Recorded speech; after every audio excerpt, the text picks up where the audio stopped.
नमस्कार मित्रों। कई बार एक छोटे छोटे कुछ काम होते हैं जिनके बारे में जिनके महत्व का हमें पता नहीं चलता। अब हम लोग अपने वस्त्रों के लिए एक नील का प्रयोग करते हैं। अंतर्राष्ट्रीय स्तर पर नील का प्रयोग होता है। जब भी कपड़े धोए जाते हैं तो धुलने वाले कपड़ों में जो साबुन की झाग या उसका कोई अन्य कोई लोशन जो सॉल्यूशन है साबुन का वो डालने के साथ साथ नील भी डाला जाता है। अब नील जो है इसकी भी खेती होती है, ये बात हमारे लिए अनूठी है। ये बात प्रायः हज़म आज तक नहीं हुई कि नील की भी खेती होती है, जबकि नील की खेती हमारे राष्ट्रीय जीवन का एक हिस्सा रही है और इसको लेकर एक बहुत बड़ा आंदोलन भी हमारे देश में हुआ था। ये आंदोलन तब हुआ था जब यहाँ पर ब्रिटिश शासन स्थापित था और तब भी ये था कि नील पैदा करने वाला देश केवल भारत था। सबसे पहले इसका उत्पादन यही हमारे देश में हुआ था और लोग इसका जो इस्तेमाल था वो अलग अलग तरीक़ों से करते थे। एक तो यह है कि नील का उपयोग कपड़ों में चमक लाने के लिए किया जाता था। अक्सर ये पुरानी जो धारणा है वो यही है कि नील का प्रयोग कपड़ों में चमक लाने के लिए किया जाता है। और दूसरा ये था कि कपड़ों में अगर यदि पीलापन कहीं आ जाता है तो पीलेपन को हटाने का काम भी नील करता है। तो नील की भी खेती होती है। नील की बाकायदा छोटे छोटे पौधे भी होते हैं और उन्हीं को सुखाकर बाद में जो नेचुरल कलर है, स्वाभाविक रंग है, वो नील वो तैयार किया जाता है। नीली आभा होती है इसलिए इसका नाम नील पड़ गया। लेकिन इसमें सबसे बड़ी खामी ये होती थी कि मांग तो इसकी विदेशों में भी बहुत ज़्यादा थी और ब्रिटिश सरकार को लगता था, या ईस्ट इंडिया कंपनी भी उन दिनों में यहाँ पर थी, उनको भी लगता था कि नील का उत्पादन यदि बढ़ाया जाएगा तो इससे इसके निर्यात से अन्य देशों से बहुत सारी पैसे की राशि, बहुत सारी राशि जो है विदेशी मुद्रा में भी और स्वदेशी मुद्रा में भी अपनी शर्तों पर प्राप्त की जा सकेगी और आय के साधन बढ़ेंगे। इसी बात के मद्देनज़र उन्होंने ये एक दबाव डाला भारतीय किसानों पर कि तुम नील की खेती करो। और भारतीय किसानों की ये थोड़ा सा एक और बात उनमें अवधारणा थी कि नील की खेती जो है ज़मीन को तबाह कर देती है। और ज़मीन को तबाह करने की अवधारणा ये थी कि अक्सर ये देखा जाता था कि जिस खेत में या जिस क्षेत्र में नील की खेती हो उस क्षेत्र में अन्य कोई उत्पादन संभव नहीं होता था। वो धरती धीरे धीरे धीरे धीरे बंजर हो जाने लगती थी। कहाँ उसका जो प्रयोग है वो सौंदर्य बोध के लिए है और कहाँ उसका जो उत्पादन है वो धरती को बंजर कर देता है, धरती की उत्पादकता को समाप्त कर देता है।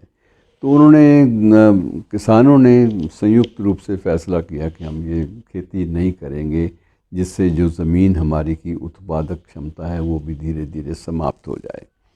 अब अंग्रेज़ों को, उस वक्त के शासकों को ज़रूरत थी इसकी कि नील जो है ये उत्पादित किया जाए, नील का उत्पादन हो ताकि विदेशों से बहुत सारे पैसे बटोरे जा सकें, बहुत आय जो है प्राप्त की जा सके। तो ये नील की खेती हो या ना हो, इस बात को लेकर तब सत्ता प्रतिष्ठान अर्थात विदेशी साम्राज्य और भारतीय किसानों के बीच में लंबा चौड़ा संघर्ष चला।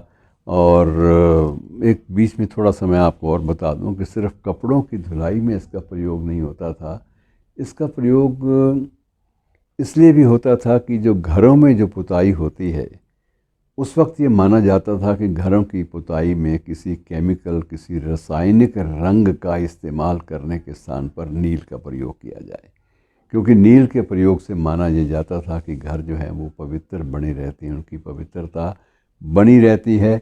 और यदि रासायनिक चीज़ों का इस्तेमाल करेंगे तो उसका स्वास्थ्य पर बुरा प्रभाव भी पड़ सकता है। ये धारणाएं थी बहुत बड़ी।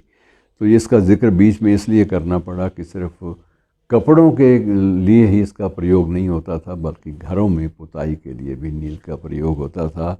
बहरहाल नील के उत्पादन को लेकर किसानों में और ब्रिटिश हुकूमत, शासकों के बीच टकराव के बिंदु को मनाते रहे।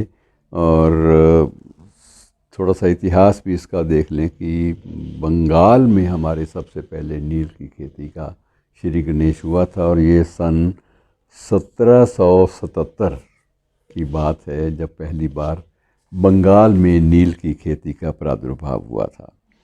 और उसके बाद 1859 और 60 तक ये मामला चलता रहा, लेकिन तब एक किसानों में एक जागरूकता आई कि हम नील की खेती तो नहीं करेंगे, हमारे खेत बर्बाद हो जाएंगे। और दूसरी बात ये है कि जो विदेशी शासक, जो अधिनायकवादी लोग हैं प्रशासन के तंत्र के, जब वो एक चीज़ जबरन पैदा करवाना चाहते हैं किसानों से, तो उसका परिणाम जो है वो कभी भी किसानों के लिए तो अच्छा हो ही नहीं सकता था, वो वहाँ की ज़मीनों के लिए भी अच्छा नहीं हो सकता था। और इसी बिंदु को लेकर 1859-60 के मध्य एक बाकायदा आंदोलन चला। किसानों ने नील की खेती करने से इनकार किया और उन पर जुल्म ढाए गए, उन्हें मजबूर किया गया कि तुम किसी भी स्थिति में, किसी भी हालात में इस खेती को नहीं छोड़ोगे। तुम इस खेती को छोड़ोगे तो तुम्हारी आय के बाकी साधन ये जो शासन है, ब्रिटिश शासन, ये समाप्त कर देगा। तो लंबा संघर्ष चला, उसमें कई लोगों की जानें भी गईं, और उत्पादन उन 2-3 वर्षों में बिल्कुल कृषि का उत्पादन शून्य हो गया, क्योंकि किसान आंदोलन पर रत थे और वो ये भी चाहते थे कि आंदोलन थोड़ा सा और ज़्यादा लंबा चले, ताकि जो धरती की जो उत्पादकता नील की खेती के कारण कम हुई थी, धीरे धीरे वो बहाल होनी भी शुरू हो जाए। तो मित्रों, ये एक छोटी सी चीज़ है नील, जिसके पीछे एक बाकायदा प्रतिरोध का इतिहास अपने जुड़ा हुआ है। आंदोलन का इतिहास, किसानों और सत्ता प्रतिष्ठान के बीच टकराव का इतिहास है इसमें। और इसे हमें कभी कभी याद कर लेना चाहिए कि छोटी सी चीज़ कई बार कितनी ज़्यादा महत्वपूर्ण हो जाती है। धन्यवाद।